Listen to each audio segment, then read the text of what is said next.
what we could see was a defined marketplace coming into being. We could see an asset class which was underpinned by a technology, was well grounded with good manufacturers who were able to guarantee performance, and a need that the marketplace was defining. And we said, that makes sense, right? Let's go and raise some money and go and do some of those deals. The investor community was like, where's my 20-year PPA? Where's my 20-year government guarantee? And fortunate enough to go to, an old investor of mine who kind of trusted our track record, what we've delivered in the past. Nippon Koi, very big engineering company. And basically we had conversations with them saying, you need to be in energy storage because you need to build assets. You're a big energy builder and engineering company out of Japan, multinational. And so then they made the capital available to us for our first deals. Hi everyone, and welcome back to Transmission. This week, Q is joined by Alex Okuneja, founder and CEO of Gore Street Capital. During their conversation, Alex talks through the story behind the founding of Gore Street Capital, the choice to diversify into new regional markets, his views on what is happening with battery energy storage in Great Britain, and much more. So, let's jump in.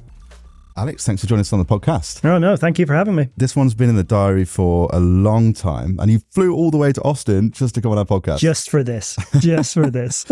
So let's jump straight in. Gore Street Capital. Why is it called Gore Street? So there is in the west of Ireland, a very, very small town called Killala. And on that Killala, there's a street called Gore Street, which my parents live on. And so when we set the firm up back in 2015, though we were in action 2016, I think there wasn't much going on. Looking and thinking about a name, I wanted a name, the firm set up to look at our energy transition. That's what we're about. We wanted to be material in our transition. But I also didn't feel comfortable locking in a name. Everybody's called climate something or energy something. We wanted to have something which meant something to me as the founder, to be honest with you, but also gave us room to be able to think about things and different things and put it in. So obviously the street where my parents live is important to me. And when we set the firm up, hopefully it's not the password for all of your banking. 100% everything, right? And when we announced the firm, there was some press. We were lucky enough to get some press, and there was an article in the FT, I think. And I'm ringing my dad, and I'm saying, "Dad, we're in the FT." And he's like, "If only the readers of the FT could look out at what I'm looking out at now, which is Gore Street, right? Which had no one on it, right? So yeah, it comes from that." So we're going to talk a lot about Gore Street, the fund, the vision, you guys' progress, all of that. But before we get started, I just want to ask you about your journey before starting this, because you've been doing stuff in energy for a long time. I'd be interested to know how you cut your teeth and where this all started, and how did you get here? Yeah. I think a lot of things happen by accident, right? I mean, no matter what people say, right? There's a great quote about, we shouldn't berate ourselves too much for our failures or congratulate ourselves too much for our successes, because a lot of it is luck, right? And so I'm very happy where we are today and what we built. And I look at that journey, look at my own personal journey in it. I've been investing. I was in private equity. I've been in private equity for a long time, right? Probably 25 years because I'm old. But I've been investing in renewables since 2006. And in 2006, I was a generalist investor. And at some point in your as an investment professional, you need to start specializing. It's very few people who can maintain a kind of, I'll do anything, because you need to know stuff, right? And the stuff you need to know is complex. Well, your edge is that knowledge, I guess. You need to be an investor, right? You need to have the investment understanding, but you also need to overlay that with understanding how your investment in its sector is going to work. An opportunity came up in 2006 in renewables, in clean tech, and that opportunity was out in Abu Dhabi. And they were looking for a head of investment on a brand new setup vehicle for the government of Abu Dhabi. And I was approached by a headhunter and talked to those guys out there and went for it, right? So as an investor, I wanted to do something I thought was interesting and important, but also that interest coincided with a headhunter ringing me, right? And saying, well, there's this opportunity here in Abu Dhabi. And so I went for that opportunity and I was lucky enough to get that job. And so I've been investing in renewables kind of at scale. It was, Masdar is a big vehicle. It was a $15 billion vehicle since 2006. And it's been amazing. I mean, we've gone through the cycles. I've gone through these cycles in renewables, and there's a roller coaster in these cycles in the sector. But I wanted to get into renewables, but I was lucky enough that something came up at the right time. So when you moved to Mazda, did you move out to Abu Dhabi? Yeah. And so I might get my timing wrong here, but that was still quite early in the S-curve of adoption of PV, right? Prices were still much higher. We hadn't really got these mega factories in particularly in the Far East producing PV.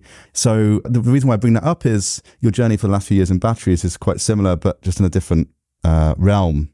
Well, I think one of the reasons, and I'm sure we'll get into this, one of the reasons in Gore Street that we looked and thought about being an investor in energy storage, and we think we're one of the first movers in energy storage, right? Our first asset, which you know well, Quentin, right?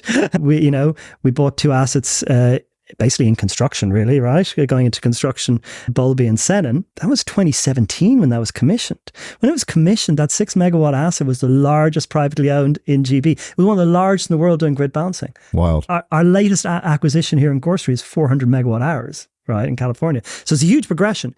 But to your question, what I'd seen, so I was an investor in both PV manufacturing, so actually building the manufacturing capacity, but also the assets, is incredible cost reduction coming out of the Asian manufacturers, right? And not so much technology advancement, right? They scaled pretty bog standard technology, right? Polysilicon technology, but just put really good manufacturing process around it and built out huge capacity. And what we saw in 2016 was the start of a large rollout of capacity in lithium ion, therefore making lithium ion a cost-effective solution to the needs of the energy system. Which was a massive contrarian bet at the time, right? Well, we're going to come back to that in a second. Let's go back to, you're in Abu Dhabi, you're doing investing in all these different technology types. It's 2006. How do we get from 2006, where you moved to Abu Dhabi, to Gore Street Capital in London? So out in Abu Dhabi, 2006, end of 2006 to end of 2012, 2013. So through a cycle, right? So obviously there's a global financial crisis in the middle of that, right? Renewables, it's a different crisis, not a crisis we're in now in renewables. Interest rates are obviously very difficult for renewables across the board right now. We didn't have that. Then we had a low interest rate environment in response to the crisis. But we had really interesting geopolitical moves, right? Going back to solar PV, we called it wrong, and I called it wrong on solar PV manufacturing as an investment, right? We had a range of investments in solar PV manufacturing. One here, actually, in Austin, a brand new way to make solar panels. One in Silicon Valley, one in Germany. And what we didn't realize when we were making those investments was how much China wanted to own the PV manufacturing base supply chain, right? And so we made a range of investments in really interesting technology companies to build up new manufacturing with that really interesting technology, which gave a very interesting cost per watt at the right level of scale. But we couldn't compete with scale with the manufacturers coming out of China, right? So they just put so much money into their manufacturing base, which is great for the environment, right? Really, amazing. So investing through that cycle in Abu Dhabi, a successful period, built out a really great team. We did a range of really interesting investments. Also, difficult investments. We were heavy into Spain and solar when they changed the feed-in tariffs retroactively. But so, very successful period. We deployed money, we made money, we did some really interesting deals. But by the end of 2012, 2013, given where my family was at and things like that, seemed like a good opportunity to move back. So came back into Europe, kind of professionally out of London, and did the kind of things that, guys like us do in these situations. I took a few portfolio positions. So I went on the advisory board for Climate Benson Bank. I joined the investment committee of a few funds and kind of said, okay, what would be a good thing to get into? I have a very strong track record in deploying capital in renewables. Fine, I know there's capital available. I know some interesting strategies. We actually, in Gore Street, the first things we looked at was not storage. First things we looked at was looking at buying operational solar and wind in Spain, Portugal, and Italy, where we thought the rates of return of those will go to what Germany and France and UK are getting. So there would be a yield compression, therefore we would have a good uplift. We were right. We were a little late. So we were shortlisted by EDF's assets initially. One of the big funds had made a significant amount of capital available for us to do that. But once we missed that, then we kind of took a step back and said, what do we want to be in, right? How do we build a franchise here? Before we get there though, can I just ask, so Gore Street, is that just you in a coffee shop at this point, or who else is involved at this stage? So originally it was me in a coffee shop, and then, but getting our original investment, as soon as we had some original investment, and basically the day we were in operation, so we raised, 1.5 million to set up the firm, not to do investments, The 1.5 is to actually build, get going and have staff and stuff like that. So Sumi, our chief investment officer and CFO, I've been working with, who was in Climate Benson, where I was on the advisory board. He was managing director in Ripplewood, which owned Climate Benson. So we'd worked together since, I think, 2013 and worked together on this strategy and all about stuff. So Sumi, myself, and we started the firm then. Yeah. And so you guys are looking at Iberian Solar. You're looking at, how does that turn into this battery thesis? So we looked at, we're running around Portugal and Spain and Italy, and we're thinking about deals. And there was this very big deal, EDF selling a huge chunk of their operational portfolio in Italy. It would have been a $500 million investment. And we knew we had the capital and we knew we could make money at it, but it was a competitive auction and we missed. Then it's, okay, so then you're like, well, they're all going to be competitive auctions, right? And we think we know what we're doing. We have trust of the investor community. But, what's the additionality? Again, does the world need another solar or wind investor, right? What are we doing differently? And we took the position that we wanted to be different, right? We wanted to offer something different to the investor community. And we wanted to be able to look at an asset class which was going to be material. Right. And so there's a whole range of embryonic asset classes. Especially at the time, you could have looked at biogas, for instance, right? Or, a year ago, what people were talking about hydrogen, right? I'm not talking about it anymore, but, a year ago, they were talking about hydrogen. And we said, we think storage, right? And we think storage because of the cost declines in lithium ion and the pressures on the grid. And we also knew, after some investigation, that the National Grid, which, I think is an amazingly forward-thinking organization, and people kind of seem to complain about the National Grid. I think they do. No, we've basically got a veto on bashing National Grid on this podcast because it's insane. Yeah, people you can go do that in the pub, but let's celebrate some of the stuff. So, no, absolutely, right? I think they created the energy storage market in GB, and the energy storage market in GB was the most important market in the world up to 2019, right? The way that the National Grid designed a series of auctions which incrementally allowed asset owners such as ourselves to get more and more confidence to deploy more and more capital against a set of short-term revenue streams was really well done. EFR was a masterpiece. It doesn't matter which, from an operability point of view, a technology readiness point of view, the design even of the frequency bands, the cost they got it down to for the end consumer. EFR was incredible, I think. Yeah, absolutely. So, and EFR going to FFR going to, brilliant. What we could see was a defined marketplace coming into being. We could see an asset class which was underpinned by a technology was well grounded, with good manufacturers who were able to guarantee performance, and a need that the marketplace was defining. And we said, that makes sense, right? Let's go and raise some money and go and do some of those deals. And as you say then, that wasn't easy, right? We're walking around and I think we were the first, right? And the investor community was like, where's my 20-year PPA? Where's my 20-year government guarantee? We're like, well, no, there's none of those things, right? So this is you and Sumi with the Gore Street t-shirt on, going around. At this point, are you trying to raise money to deploy and buy and develop assets? Or have you already got assets in mind? Have you already got sites in mind? Oh, no, we had to have something, right? So we built pipeline, and fortunate enough to go to, an old investor of mine who kind of trusted our track record, what we've delivered in the past. And that was also strategic, right? So Nippon Koi, very big engineering company. And basically we had conversations and saying, you need to be in energy storage because you need to build assets. You're a big energy builder and engineering company out of Japan, multinational. And so then they made the capital available to us for our first deals. And those first deals were Bulby and Senon. I'm going to use this time to ask you a crucial question, which is, could you please articulate the thesis of Gore Street Capital? And also, how has that changed over time? Or is it not? Is it just the same as it was back then? It's the same as it was back then, right? We want to be material to the energy transition. We are, and I'm constantly amazed by my colleagues. They're so great, right? We look at a group of people who we understand the crisis that we're in. And I really do think we're in crisis. And we're sitting here in Austin today, right? It's hot outside. It's extremely warm. It's middle of April. It's hot, not hot. So we wanted to be material to the biggest challenge facing us, right? We wanted energy transition is a huge part of our solution. And we wanted to find the critical asset class that would help that, and the storage we think we have. So that's what we want to be. We also recognize that to do so, one needs to be able to unlock complexity, right? We need to be able to take care of a difficult problem. And energy storage, amazing asset class, but it's complex. Got its problems, yeah. It's not even got its problems. It's complex. And if you don't approach it with the right set of knowledge about energy and investing, you're going to get into trouble. All right. So, but that complexity also allows us to unlock good returns for our investors. So investment thesis hasn't changed. We want to bring together the right group of people to unlock a complex problem, which is material to our energy transition. And that's, I think, what we're doing. Are you looking at other asset classes beyond batteries? Is that part of the vision?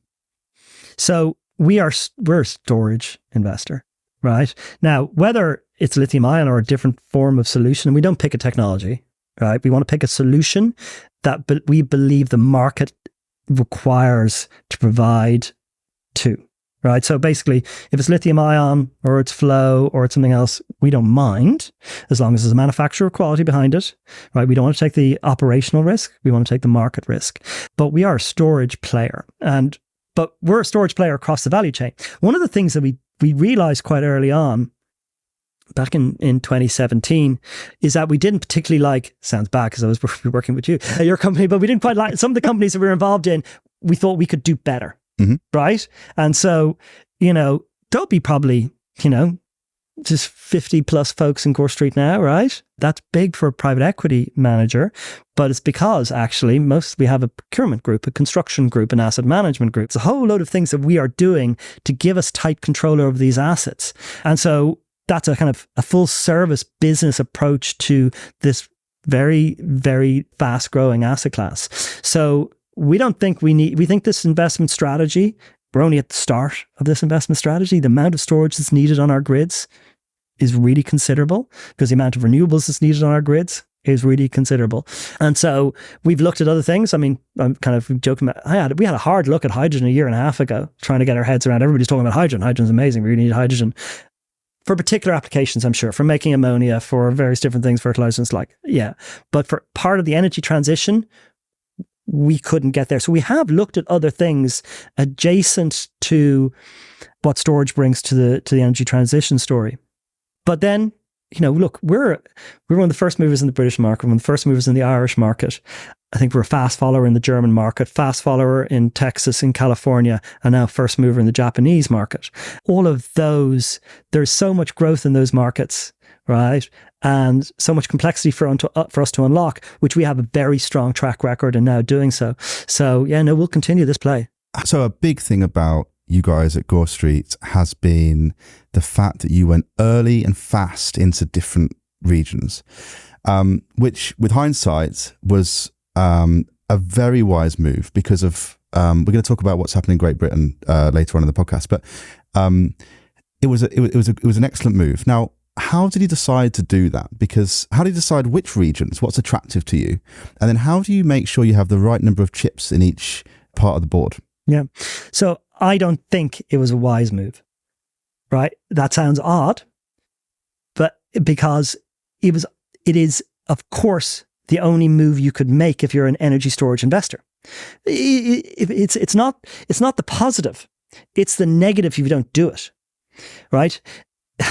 And this is when I said earlier, to be active in the energy storage market, you need to have strong investment expertise and strong energy expertise.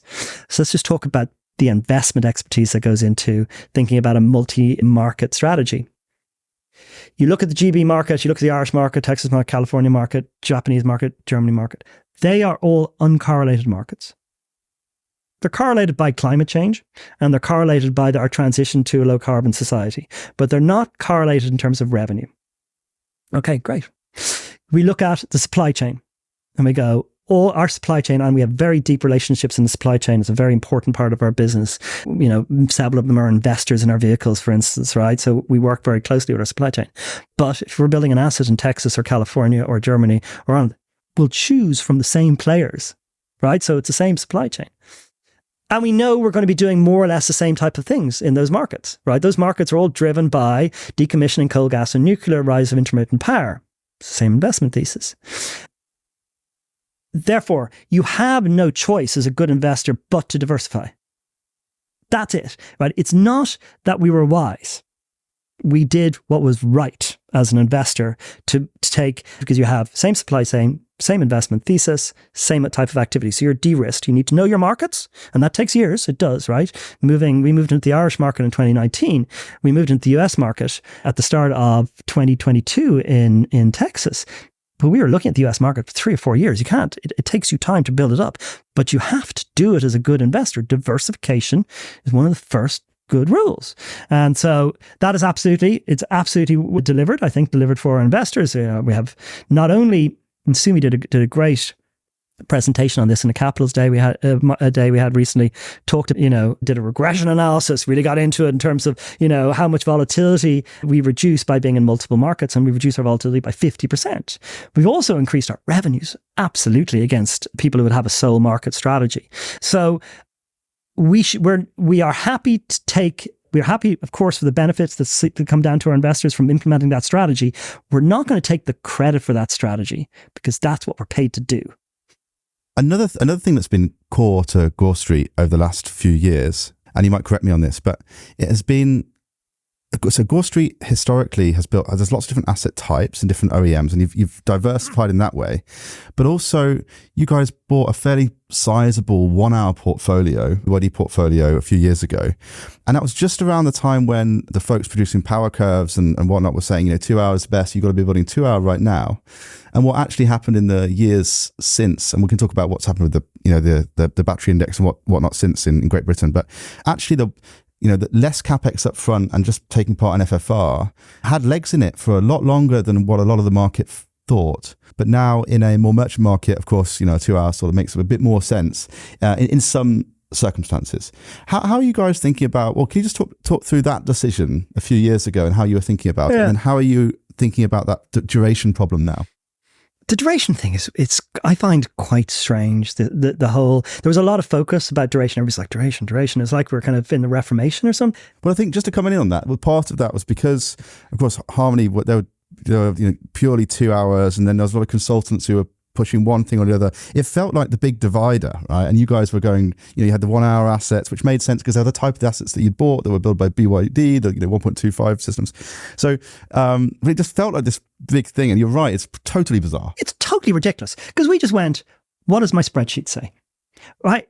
Half an hour, and we are the only player, right? So we have half an hour systems in Northern Ireland. We have majority 1 hour in GB. We have 2 hours here in Texas. We're building 4 hours in California, and we have 90 minutes in Germany. So you're not the 1 hour company? Not the 1 hour company. We're the company that minimizes CapEx for the market opportunity. That's what it comes down to. This, I want 2 hours. Why? Once you spend the money, you can't get the money back. Right? So when we looked in the GB market, people were talking about revenue streams that didn't exist at scale. Right? What do you want 2 hours? You want 2 hours really if you're going to do wholesale trading because you want to sell power for longer, or if there's contracts available to you, capacity market contracts like in California, the ORA contract requires you to have longer duration, or your market, Germany, requires you to have a certain amount of duration. Other than that, you need to look at where you're making money today, have a viewpoint about where you're going to be making money in the future, and minimize your CapEx for that market opportunity. So we're comfortable owning any type of duration. What we're not comfortable on is making a decision based on some kind of religious view about what duration should be. So we built half an hour systems in Northern Ireland because under DS3, which is the grid balancing contract on the island of Ireland, you don't need long duration. Fine. So we build short duration. In GB, we had shorter duration, but we're also we bought operational 1 hour in GB. It was timed very well. Retrospectively looking at that, it was just before the whole D suite of contracts came on. Immediately put all those assets into those and did very, very well. What we've also know, folks that have bought and built 2 hour systems over the last 3 years have bought and built their systems at the top price, probably the top price that will ever be there for energy storage systems. What do you mean by that? Because on one hand, so I guess if you believe the curve, this is a question about do you believe curves or the curves at the time, but if you believe the curves 2 or 3 years ago, you would have thought that right now in year 2 or year 3, there would be the spreads that you need for a 2 hour battery to make a lot of sense, right? And then So just wanted to put that as a footnote. But then the second part is you're saying that those assets got bought at the top price. What do you mean by They got that? built. Right. So, about a year and a half ago, 2-hour system would cost you 2x what a 1-hour system would. Right. So say a 2-hour system was costing to have built, new built, all in with inverters and transformers like maybe 750,000 sterling per megawatt. Okay. Now it's 450,000 sterling. Right. 350,000 sterling will buy you your first hour. 100 will buy you your second hour now. Then it was 350 to buy you your second hour. Okay. So everybody who built 2 hours a year and a half ago has spent 3x the money on their second hour of duration than they should have. And they haven't made the money in the time since. So it's not just about what your curves say about what's the future. You also need to manage the risk of the capex, which again, you cannot get back. Once you spend the money, you can't get it back, right? So what was our decision? Our decision was, where are we making money today? Why do we see it over the short term? What do we think the curve will be on capex reduction? How do we build optionality into our systems to be able to extend and augment and build more duration? So, for instance, our 1-hour systems in GB, we can now turn them into 2 hours, right? 30% of the cost of would have been a year and a half ago. I was going to ask you about that. So, is that part of the strategy? You're going to augment these? Yeah, for sure. If the maths works, right? It's. I think where the conversation got really weird about the 1 hour, 2 hour thing was it could become a religious thing, right? Because people kind of tie themselves to things. Well, and also there was 2 years ago, everybody was running around shouting the word supply chain because suddenly we're in this massive inflationary environment, even though you had, if you just look at solar or any of these other technology curves where you just have depreciating capex over time and aggressive depreciation in capex. At the time, we had a jump in, you couldn't get, or you couldn't order assets. The factories were all spoken for. All the EV, Germany manufacturers were buying all these batteries, and it's so interesting how the market's totally switched now. And it was always going to happen, right? So if you look back on solar PV manufacturing, coming back to kind of being through the cycles and things, so there was a spike in solar PV manufacturing costs there, 2011 to 2012, 2013, driven by raw material price, driven by the cost of poly. Basically, but supply chain worked it out. More capacity came on stream. Of course, it was going to happen. So when we look at the maths for us needs to work against a set of conservative assumptions, and again a set of assumptions where we're not thinking that there's some white knight revenue stream that's going to come in and make everything good. Right? We're here to deliver a return for our investors based on our judgment about how the market would develop, but also what's happened in the market, and we also have to minimize the risk. So if you put more money up front today, you've increased the risk for your portfolio on having to deliver against a future outcome, right? So energy storage is part of the renewables asset class. Renewables is really defined by a large capex on day one. You can run your system as, quite efficiently, right? It's got a low, your operating costs are usually a low percentage of revenue, right? So it's all about your capex. Manage your capex down. Have optionality to increase capex against the market opportunity. So 1 hour more duration, what's our incremental return on spending that capex and when do we spend it? You owning 2 hours in the last 2 years in GB has not delivered a return for you, right? It's been a bad investment decision. So far. Yeah, fine. And when it changes at the right time, we'll build the more duration. But now we can do it at a third of the price. This is a question that probably comes up the most. If you're new to this industry or you're young or even I don't understand everything by a long way, what is net asset valuation? Or what is net asset value? I mean, in general, in the world of finance or in energy storage? In our world, because I feel like we need to explain this. And you, of all the people in our whole industry, I expect understands this more than anybody else because you understand the ins and outs of it and how it's calculated and why you might want it to change and all of that. So can I just ask you, what is it and how does it work in our industry? So it is a number which is driven by a set of assumptions on future value, right? So for us, it's looking at the assets we have and looking at how long those assets will last, working with third parties on how much money is going to be made in each of the different revenue streams that we're engaged in and discounting that back by the appropriate number to get to the number today. But that means it's a future-looking number. It's based on assumptions, right? And I think Gore Street, we've been appropriately careful in how we look at that NAV, right? We've consistently said, I think the mid-level case is the right level case. Don't use a high-level case.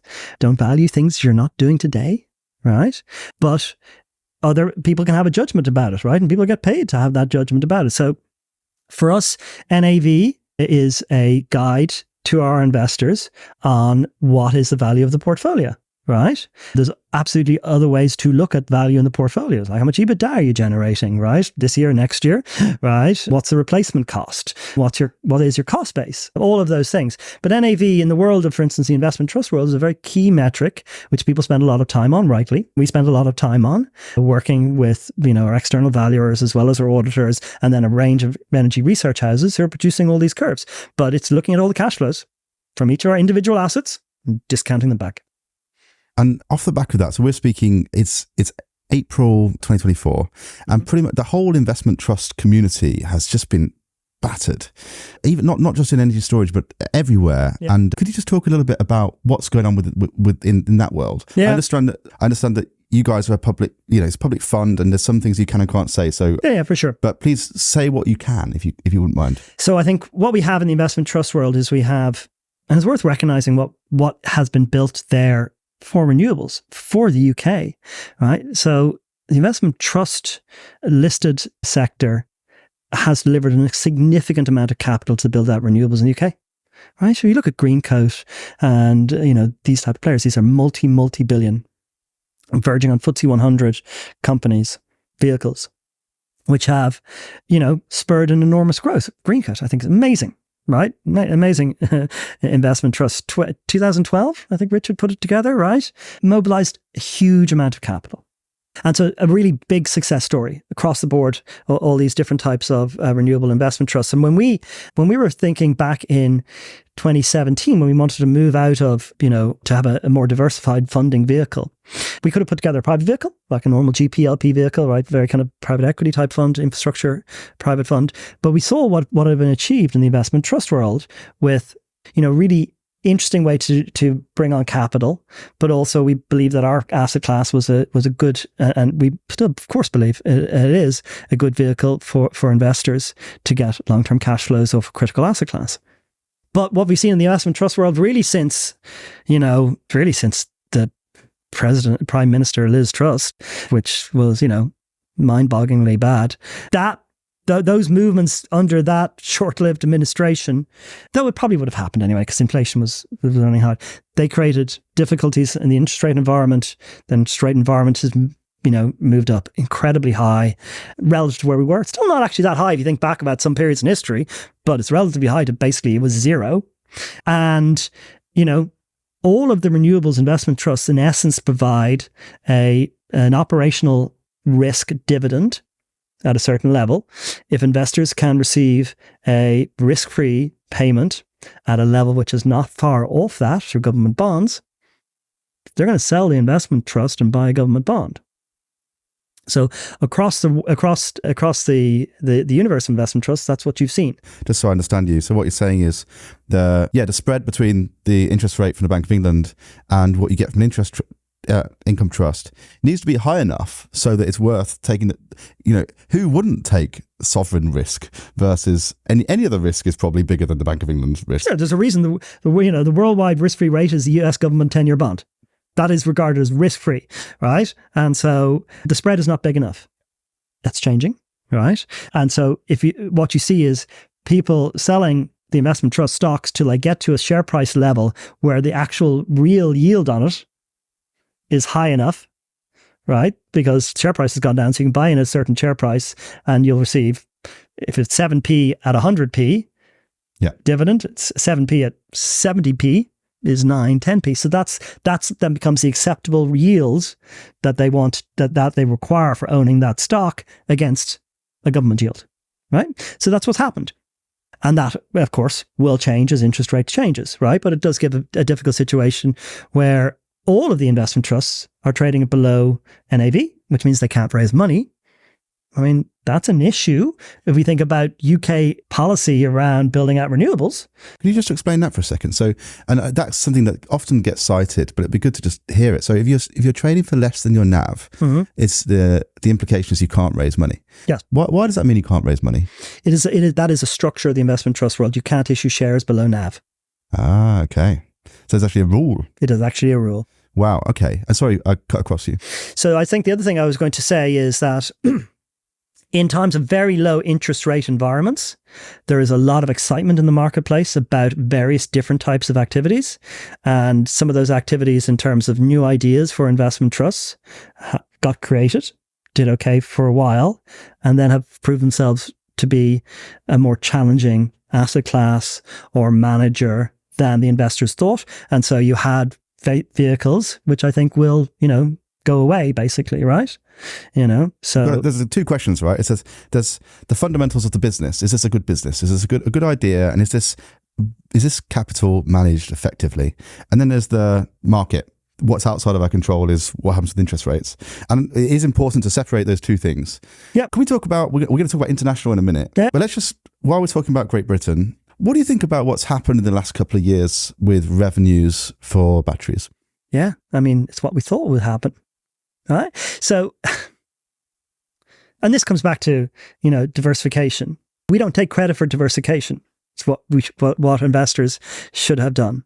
People seem to have acted surprised that if your revenues are determined by a defined marketplace, grid balancing, and you add more and more capacity into that marketplace, that revenues will go down.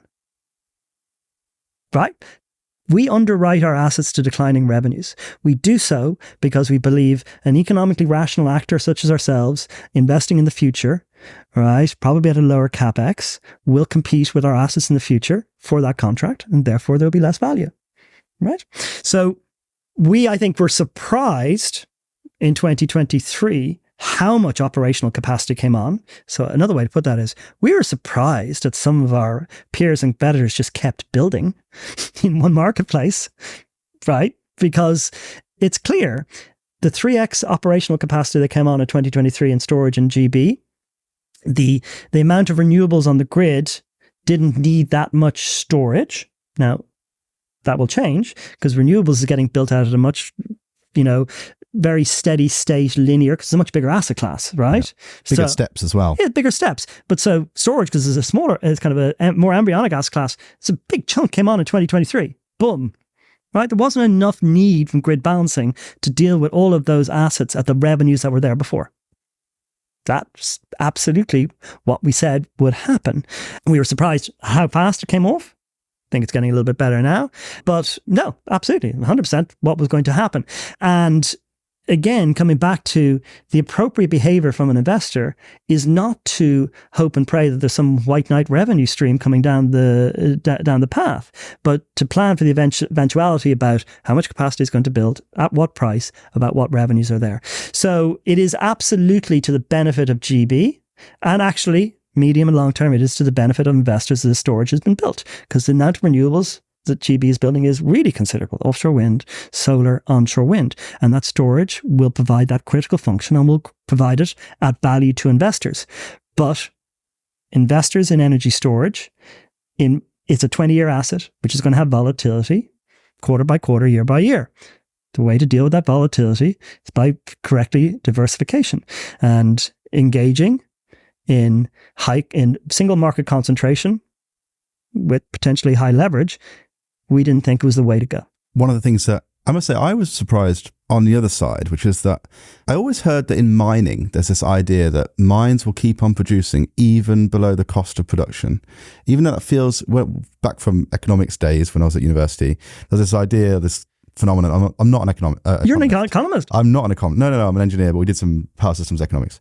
No, I wasn't saying you're not an economist. No. I'm absolutely not an economist. But I remember being taught that in mining or commodities, producers will continue producing below the cost of production for a period because of the sunk cost. And that goes beyond, that's often not in models, because people think, the models assume that when your profit goes to negative, you turn off. And in the real world, that doesn't really happen. I get that. Is it because of some cost, or is it because your cost of transitioning from operation to not operation to not operating to operation has a cost associated with itself? Yeah, it's and like a ramping cost. Yeah, so therefore you will keep going until it's clear that actually you're still not making money, and that is the not making money is a bigger driver than the ramp up, ramp down cost. Yes, I think that's probably more the reason why. I probably got that wrong. But what surprised me is that there is no ramping cost with storage, right? But some of the prices that storage assets have been willing to take in ancillary services have been below what I would think is the opportunity cost or the zero cost. And so I've been surprised to see some of the prices being accepted in ancillary services being as low as they were and have been. And I can't understand it. It doesn't make sense to me. I wonder whether it's lack of sophistication of some pricing algorithms or something. So I don't know, but that certainly surprised me. I mean, assets will have a set of fixed costs as well, right? They're going to have to pay lease.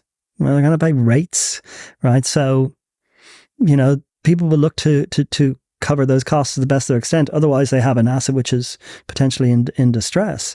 But even when there's more opportunity in the wholesale market, even in a tiny spread, in some cases, you would have been better to take the spread. But but that comes down to sophistication. For sure, it comes down to sophistication. When I look at our colleagues on the commercial team, we're running 24 different types of contracts that are in multiple markets, right?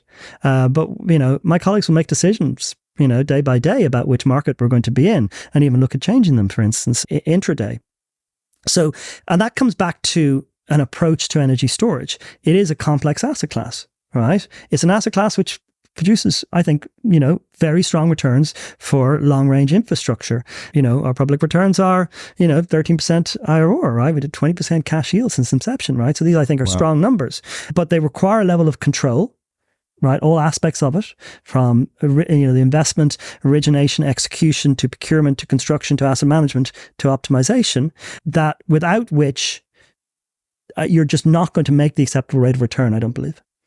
Now let's talk about international. I know you've been banging the drum about outside GB for a long time. Which markets are you really excited about? Well, let's start with, we haven't done this already in the podcast. How many megawatts have you guys got? Where are they all? How many? You said you got about 50 people. Could you just do the top trumps card of Gore Street Capital for a second? And then we'll dig into the regions and what gets you excited about them. Yeah. So 1.2 gigs in the portfolio.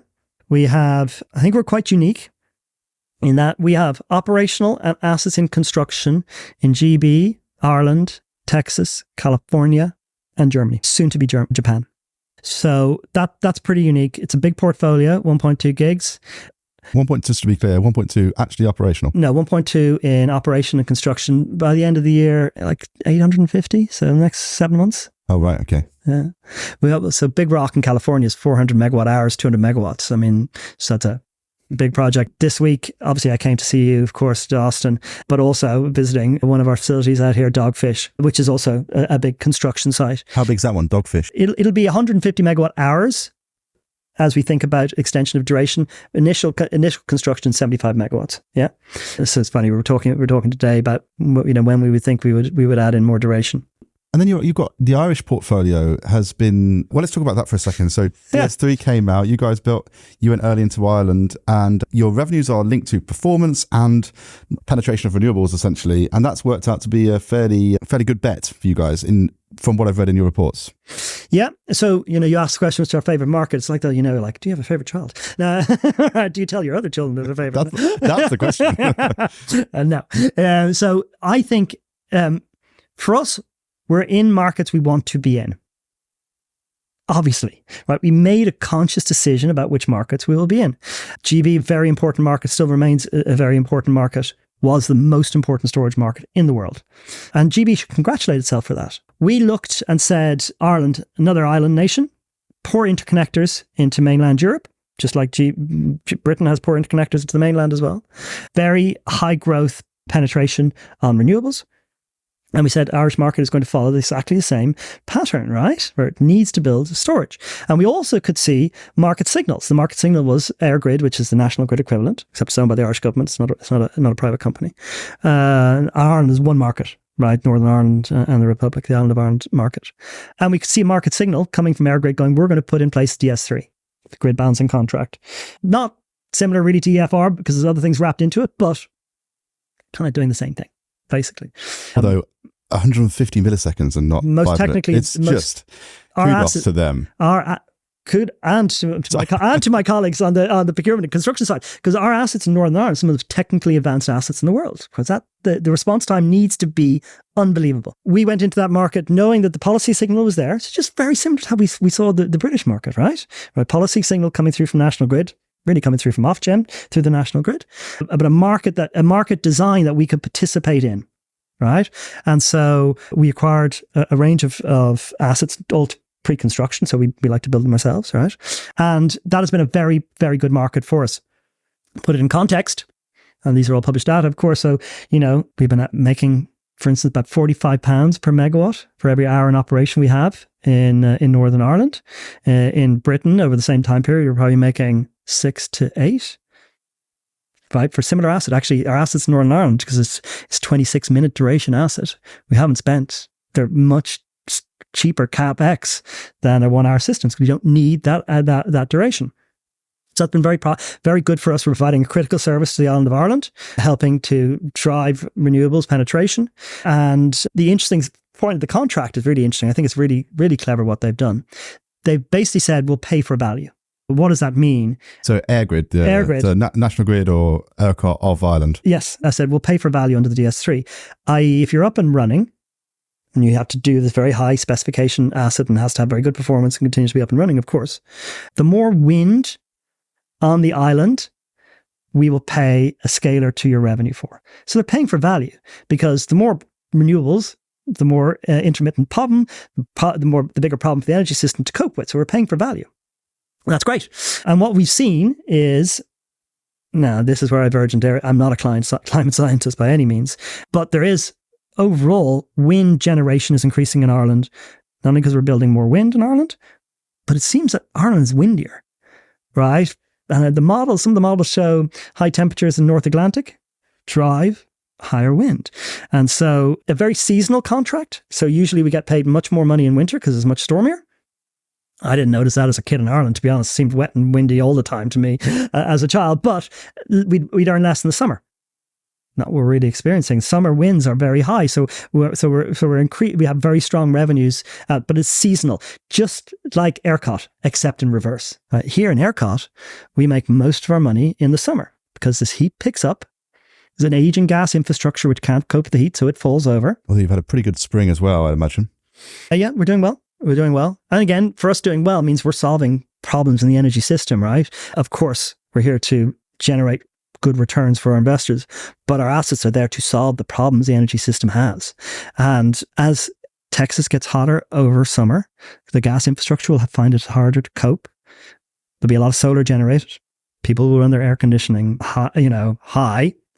And, we will do well, helping to balance the system.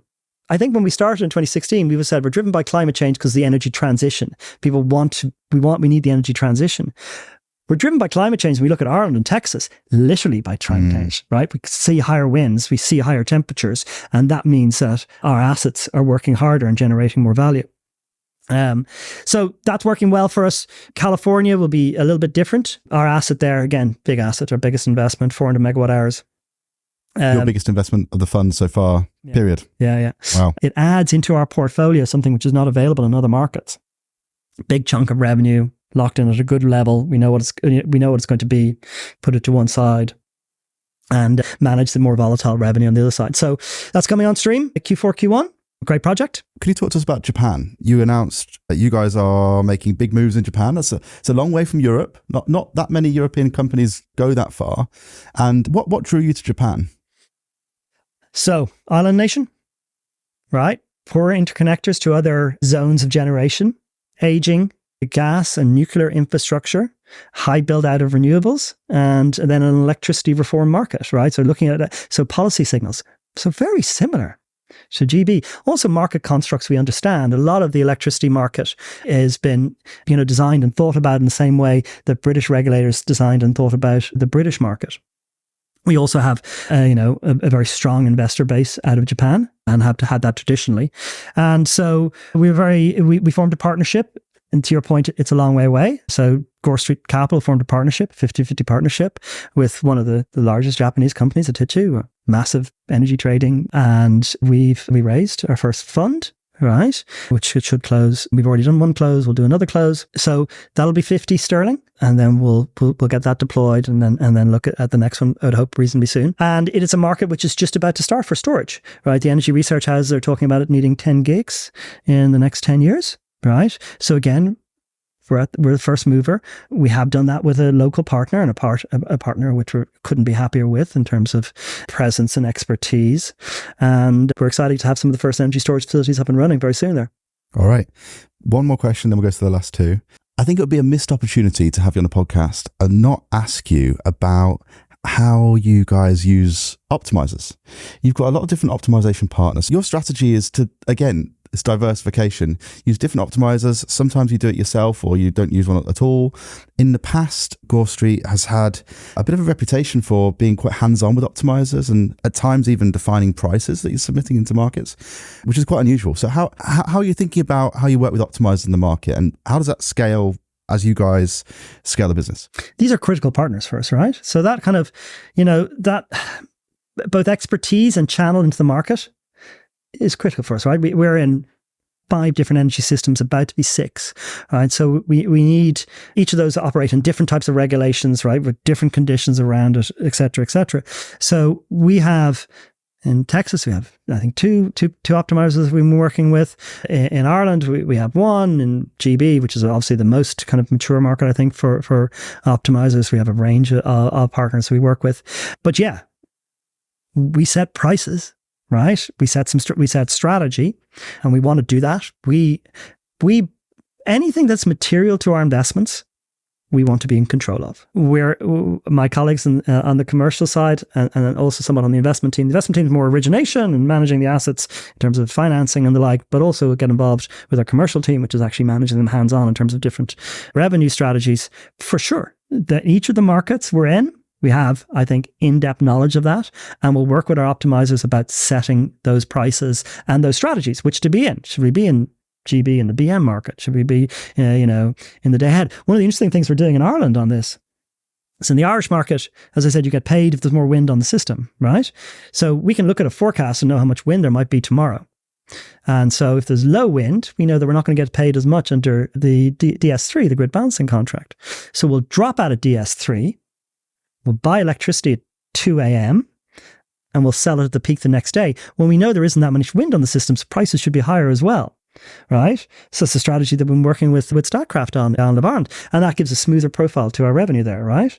So things like that we are very engaged in, and yeah, we'll be more and more engaged in it. So our going forward, it's about making sure that we have the right level of expertise to support our relationships with the optimizers, but also be able to make sure that for our investors, we're the ones making the material decisions about these strategies. Well, that's why I wanted to ask you whether, because being part of these conversations with all these optimizers, you would have learned a great deal. And so I wonder whether, now you've learned what you need to learn, whether you would now, and the optimizer sophistication, I think, by any standard in Great Britain, the amount of competition in that market has just driven so much innovation. I just wondered whether you, in the future, you might take a step back from it and say, here's the keys, we trust you, or whether your strategy is as you say, we're going to be hands-on. So I think we also think we've added value to the optimizers, right? I think we're good partners for them, right? Engaging in ideas about different tactics, different strategies. But no, we're not moving to a more hands-off position on these assets. We're moving to a more hands-on position. Interesting. All right. Now the last 2 questions. Firstly, is there anything you want to plug? So anything that our listeners, the energy storage community, you want to tell them about, any announcement, any site, anything like that? No, I think we're communicating to the market pretty regularly, right? We put out a monthly fact sheet. We talk about what we're seeing. We try and have the highest level of disclosure. We think our investors should require that and do require that. So no, I didn't come here to plug. I am constantly impressed about what you guys have built in Modo, right? And as you're saying, right, you and I have known each other for a while. I think did we have a meeting when you first met me and I was annoyed? Was there something? I seem to remember. Dude, you put me through the absolute ringer. Did I? Yeah. But, it's all right. It's business. Sorry. It's fine. So no, nothing to push. Again, love what Modo's doing. It's really interesting the way you're parsing the content and getting it out there. I'm excited to hear what you're going to be doing next. So it's great. But from our side, we are doing as we said we were going to do. Right? We'll keep control of our assets, keep generating the kind of best-in-class revenue of best-in-class CapEx. And it's an asset class which I think is continues to show its importance to our transition, but also continues to show its importance to the investor universe. All right. And then now for everybody's favorite question. Alex, what is your contrarian view? So it's right. I was thinking about, you said, oh God, like, what do you mean? What am I going to talk about? There's an interesting thing in energy transition, right? Everybody talks about the transition, right? Like we had to have a transition. The society needs to have this transition. We need to take this at pace. We can't do this too fast, but we have to do this over here fast. And there's lots of people who agree with me, but they're kind of, you wouldn't regard them as private equity executives, right? I think what COVID taught us is that we have the ability to do things much faster as a society than we realize. Everybody for 2 years went back to their basement, right? And our society still functioned, for sure. I think we all have PTSD, and I kind of think it's weird that people don't really talk about that period, right? I mean, locked it out. It's mad, right? I don't, it's like when I'm a history undergrad, right? I didn't really learn much about the Spanish flu. So maybe there's a humanity thing that pestilence, we kind of like forget about or something. Anyway, I think it's weird we don't talk about COVID because lots of people died. It was terrible and everybody went home. But to me, one of the things I think about when I think about COVID, and I think about our energy transition, is we can do things much, much faster. We need to stop using oil and gas now, right? Forget about this transition. The transition is going to kill us, right? So, and I know you got boycott guys, they'll all agree with me. It's probably a little bit more controversial than private equity executive saying, I don't think we need the transition. What we need is the will that we showed in COVID. We're able to keep our society going under extreme events, and that's what needs to happen now. All right, you heard it here first. Alex, we could talk for hours. I want to say a massive thanks for you coming on the podcast. This is the second time we've had someone from Gore Street on, and it is always a blast. I want to wish you the best of luck learning all the new languages you've got to learn and flying around the world and building all these assets. It's always a pleasure. Thank you. Thank you. Thank you for listening to Transmission, a Modo Energy podcast. Transmission delivers conversations from industry leaders and experts, exploring energy markets and the operations and technologies related to grid-scale battery energy storage. Check out our other episodes by searching Transmission wherever you get your podcasts. Check out the Energy Academy, a video crash course on how markets in Great Britain and ERCOT work, or head to modoenergy.com to see our written research. Thanks for listening.